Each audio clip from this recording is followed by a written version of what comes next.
The moment I opened the envelope and pulled out the DNA test results, I felt as if someone had plunged me into icy water. My breath caught in my throat, and the world around me seemed to blur into a distant hum. I stood there, clutching the paper with trembling hands, disbelief and fear battling for dominance in my mind. How could everything we'd built, our perfectly crafted family image, be a lie? Our family had always been the envy of our neighborhood. With my husband Michael, my two beautiful children, and the white picket fence, our life was the epitome of the American dream. Friends and neighbors often remarked on how lucky we were, how perfect our family seemed. But as I stood there, the test results in hand, I realized that this dream was nothing more than a carefully constructed facade. A wave of nausea hit me, and I staggered to the nearest chair, the paper fluttering from my grasp onto the kitchen table. "Mom, is everything okay?" my daughter Lisa asked, her voice tinged with the innocence of her youth. I forced a smile, willing my voice to steady. "Yes, darling. Everything's fine." That evening, as we gathered around the dinner table, I felt like an intruder in my own life. The room was a cacophony of laughter and conversation, the clinking of silverware against plates. Yet, all I could hear was the echo of the truth that the DNA test had revealed. Michael was smiling his usual charming smile, the one that made my heart skip when we first met, the one I had trusted implicitly for decades. As I looked at him, a surge of anger bolted through me. How could he have hidden something so monumental? "Sarah, are you okay?" he asked, noticing my distraction. "I'm fine," I replied curtly, unable to meet his eyes. But I wasn't fine. And it was only a matter of time before the truth would demand to be heard. As night fell, I sat alone with the test results, tracing my fingers over the edges of the paper. It was indisputable, undeniable. My mind raced with questions, each more devastating than the last. How long had he known? Was it a one-time mistake or a lifetime of deceit? I needed answers, but the thought of shattering the children's world haunted me. Yet, pretending that everything was as it seemed felt like living a lie, compounding the betrayal. In a daze, I wandered to our bedroom, the place I'd shared so many memories with Michael. As he slept peacefully beside me, unaware of the storm brewing within me, I laid there wide awake, as emotions churned violently inside. By morning, my resolve had solidified. I knew what I had to do. The truth was out there, tangled in years of deception, and I was determined to unravel it. "Michael, we need to talk," I said, my voice firm, as I confronted him in our living room. He looked up, surprised by my tone. "What's wrong, love?" I tossed the DNA test onto the coffee table between us, watching his expression morph from confusion to comprehension, finally setting on fear. "Where did you get this?" he asked, his voice barely above a whisper. "Why does it matter?" I shot back, fighting to keep my composure. "What matters is that it's true. Isn't it?" His silence was all the confirmation I needed. Desperation flickered in his eyes as he attempted to speak, but words failed him. "How could you, Michael? How could you do this to us? To our children?" My voice cracked with the weight of my emotions. "It's not what you think," he pleaded, reaching for my hands. I pulled back, a bitter smile on my lips. "Then tell me the truth. Tell me what it really is." He hesitated, the truth teetering on the edge of his tongue, holding the power to mend or demolish what little remained of our family's foundation.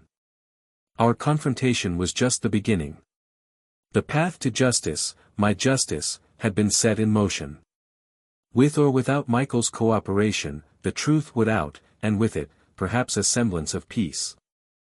I stood there, feeling as if the floor beneath me might open up at any moment. The weight of Michael's silence was suffocating, his reluctance to speak fueling the anger that simmered just beneath the surface of my calm demeanor. After what felt like an eternity, he finally spoke.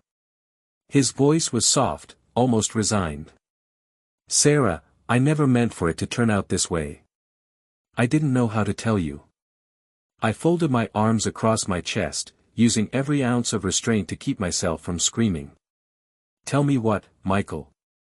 That our entire marriage has been a lie? No, he protested, shaking his head vehemently. Not our marriage. I never lied about loving you. Then what? I pressed, my voice rising. What is the truth? He ran a hand through his hair, a gesture I knew meant he was stalling for time. I was young and stupid, Sarah. There was someone else, before you and I even met properly. I didn't know she had, that there was a child involved. His words hung heavy in the air, each one a blow to the carefully constructed reality I'd lived in for so long. My mind raced to the implications of his confession. Does that mean? Yes, he admitted, his voice a whisper. Lisa. She's not, biologically she's not ours. But Sarah, she is ours in every way that counts. I staggered back, feeling the ground shift beneath me once more. Lisa. Sweet, innocent Lisa, the light of our lives, was the child of another woman, a woman who had been a whisper in our past, a shadow that I never knew existed. And now, my precious daughter was at the center of a storm she had no part in creating. Does she know? I asked, my voice hollowed out by shock. He shook his head. No. I thought it was best for everyone if we never brought it up. She's grown up thinking we're her parents in every way. Anger flared within me, replacing the numbness with fire. How could you decide that on your own? How could you take that choice away from her, from us? Michael lowered his gaze, shame pooling in his eyes. I was afraid, Sarah. I didn't want to lose you, lose what we had. I hoped it would never come out. I turned away, unable to bear the agony reflected in his features. But even as I did, a part of me understood his fear, sympathized with the burden he'd carried alone for so many years alone, that is, until it became my burden too. The days that followed were a whirlwind of emotions, exhausting in their intensity. Each morning I awoke hoping to find it was all a nightmare, only to be reminded by the cold reality staring back at me through the mirror. Michael and I lived as ghosts in our home, shadows of the couple we once were.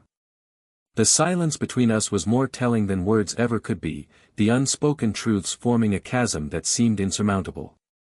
Lisa was oblivious to the undercurrents tearing her family apart. Her innocence was a balm and a wound, a reminder of the stakes involved in what we were dealing with. My heart ached every time I saw her, knowing the truth of her existence lay in my hands, a truth I both feared and felt obligated to share. Desperate for guidance, I sought the counsel of my closest friend, Emily. She was a pillar of strength, someone who had seen me through life's peaks and valleys. We met at our favorite cafe, a cozy place that had witnessed countless conversations over the years. The warmth of the surroundings offered little comfort as I poured my heart out, eyes swimming with unshed tears. Emily listened intently, her expression a mix of empathy and disbelief as I recounted everything. When I finished, she reached across the table, her hand enveloping mine. Sarah, this is unimaginable. I can't even begin to understand what you're going through. Neither can I admitted, my voice cracking. Every part of me wants to protect Lisa, but I also feel she deserves to know the truth. Emily nodded slowly. I think you're right, but you don't have to decide alone. Have you thought about counseling, a mediator who could help guide this conversation? I considered her suggestion, the thought of professional guidance a potential lifeline in the storm. Perhaps. I don't want to make things worse. Sometimes things need to break before they can be put back together, Emily said gently. But no matter what, remember that you and Michael created a beautiful life for Lisa. She's your daughter, regardless of how she came into this world. Her words offered a small measure of comfort, even as the enormity of the task ahead loomed large. As I returned home that afternoon, I found Michael in the backyard, immersed in the tranquility of gardening, a hobby he often turned to during troubled times. The sight of him, so familiar yet painfully distant, tugged at my heart. I approached him, my resolve firming with each step. Michael, we need to talk to someone about this. We owe it to Lisa to do this right. He looked up, pausing in his work. For a moment, vulnerability washed over his features, then he nodded, determination settling in his eyes. "Okay, Sarah. I trust your judgment on this."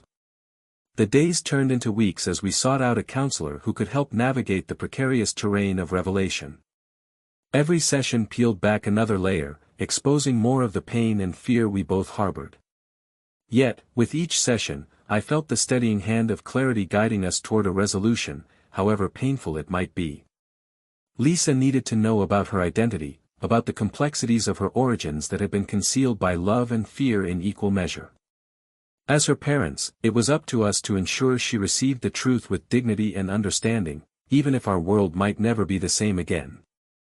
Michael and I faced the challenge together, braving the storm side by side, our collective resolve steeling us for the next chapter of our lives. The day finally arrived for us to reveal the truth to Lisa. I awoke with a knot in my stomach, the weight of what lay ahead pressing down on me. Michael and I had spent countless hours rehearsing what to say, the counselor's guidance a lifeline grasping tightly to avoid being swept away by the tsunami of emotions bound to crash over us. The three of us sat in the living room, the afternoon sun casting patterns through the sheer curtains, painting a picture of serenity that belied the turmoil beneath. Lisa regarded us with curiosity, her youthful features a mixture of concern and confusion. "Mom, Dad, is everything okay? You both seem different lately," she began, sensing the gravity of the moment. Her intuitive nature made it all the more essential that we handled this with care. Michael and I exchanged a look, a silent agreement passing between us. He nodded, and I took a deep breath, crossing the threshold I'd been dreading yet preparing for. "Lisa, there's something important we need to talk to you about," I began, my voice as steady as I could manage. "It's something we've been meaning to discuss for a long time, but we didn't know how. We didn't want to hurt you." The color drained slightly from her cheeks as worry settled in her eyes. "What is it?" she asked softly, almost hesitantly. I reached for her hand, squeezing gently. "This doesn't change who we are or how much we love you, but there's a part of your past that you deserve to know about." Michael leaned forward, his voice carrying a tender edge.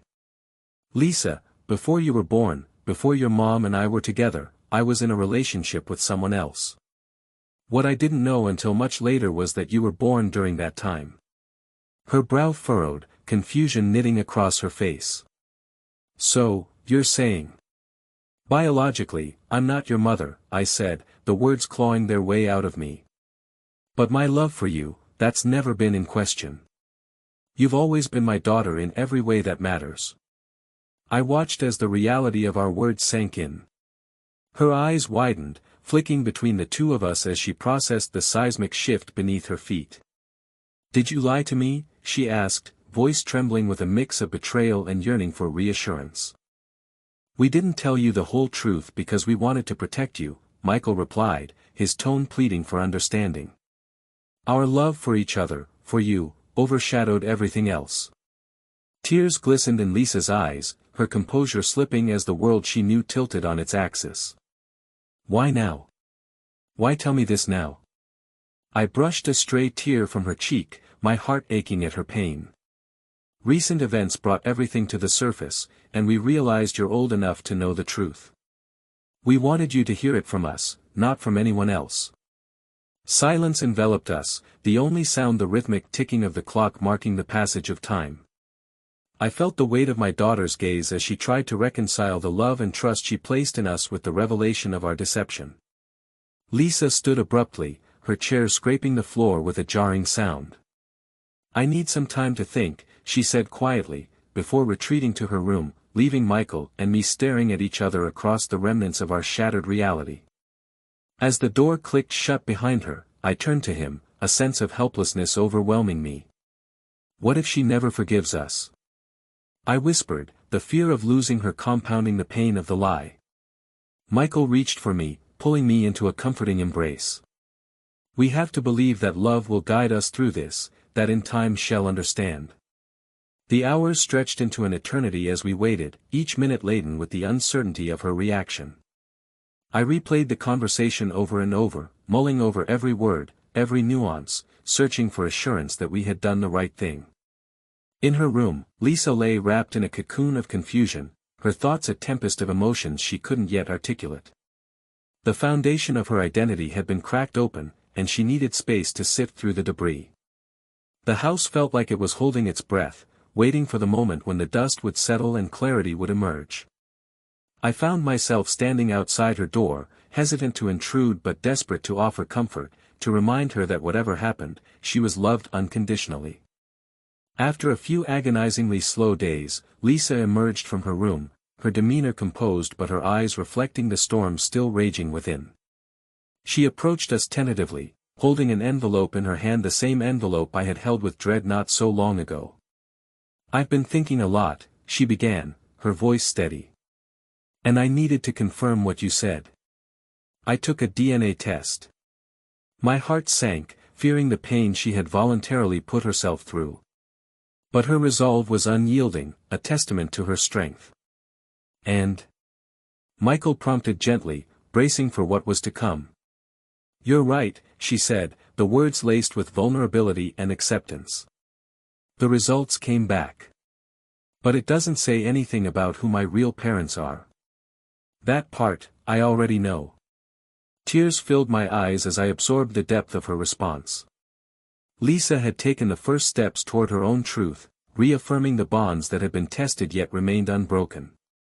I moved to embrace her, feeling her stiffen slightly before relaxing into the warmth of familial love. "We're here to answer any questions, to support you in whatever way you need," I murmured, my heart full of gratitude for this unexpected grace. In the aftermath of revelation, we began rebuilding. Trust had been fractured, but love, persistent and resilient, began to weave its threads through the frayed fabric of our lives. Each day was a step toward healing, a journey we embarked upon together, our past no longer a shadow but a testament to the strength of our family. The process was slow, marked by moments of doubt and fear, but also of discovery and resilience. Lisa joined us in counseling sessions, each one peeling back layers of hurt and misunderstanding, forging a path toward a deeper, more honest connection. And as we navigated this uncharted territory, Michael and I strengthened our resolve, determined to build a future on the foundation of truth, fortified by the lessons learned from the past. Our family was no longer perfect, but it was real, grounded in the unshakable belief that love, in its truest form, never fails. As the weeks turned into months, the wounds of our revelations began to heal, albeit slowly. Conversations became more open, raw with honesty yet tender with the intention to mend what was once fractured. Lisa's initial wariness transformed into a cautious understanding, her maturity and strength shining through as she navigated this newfound complexity in her life. Our family counseling sessions proved invaluable. Each one was a step toward rebuilding trust, offering a space to voice our fears, regrets, and hopes without judgment. Through these sessions, Lisa discovered not just the story of her origins, but also the depth and breadth of our love for her, a love that transcended biology, rooted in the shared moments and memories we had cultivated over the years. Michael and I, too, found reconciliation in unexpected places. The process of unearthing past secrets forced us to confront our own insecurities and fears, creating room for renewed appreciation and respect for each other. The emotional distance that had grown between us began to shrink, replaced by a resolve to face any future challenges together, hand in hand. One evening, as we sat on the patio bathed in the soft glow of twilight, Lisa turned to us. There was a new serenity about her, a sense of acceptance and peace that hadn't been there before. "I've been thinking," she began, her voice steady yet filled with emotion. "I want to find out more about my biological mother." The request felt like a delicate thread connecting the past with the possibilities of the future. My heart seized for a moment with the fear of losing her again, but I pushed it aside, knowing this was part of her journey, one that we had to support. "If that's what you want, we'll help you in any way we can," Michael assured her, his voice filled with encouragement. Lisa nodded, her eyes reflecting gratitude and determination. "I just need to know where I come from, you know." "I understand," I replied, reaching out to squeeze her hand, a silent promise of unwavering support. The journey to find Lisa's biological mother was fraught with challenges, but it was also a testament to our resilience and commitment to one another. We sifted through old documents, contacted agencies, and followed every lead we could find.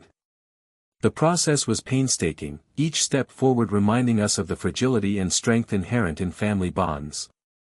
After several months of searching, we found her. Her name was Christine, a woman whose life had taken a different path than ours, yet one that was nonetheless filled with its own share of struggles and triumphs. She lived in a small town a few hours' drive away. The day we arranged to meet Christine was laden with anticipation and anxiety. Would she be receptive? Would she even want to meet Lisa? A million questions raced through my mind as we drove to the meeting place, a cozy coffee shop that promised a semblance of neutrality and comfort. As we arrived, I noticed Christine sitting by the window, her features familiar yet distinct, a mirror of Lisa's in ways that took my breath away. Her hands trembled slightly as she sipped her coffee, her eyes scanning the room until they landed on us. Lisa hesitated at the entrance, caught between excitement and fear. I gave her a reassuring smile, and we crossed the threshold together, hearts pounding in unison. Christine stood as we approached, a tentative hope evident in her expression. "You must be Lisa," she said, her voice warm yet tinged with nerves. "Yes, I am," Lisa replied, extending a hand before reconsidering and stepping forward for an embrace instead. The two of them held each other, wrapped in a moment that transcended words, a reunion of sorts that neither could have fully anticipated. Michael and I watched, emotions swirling within us.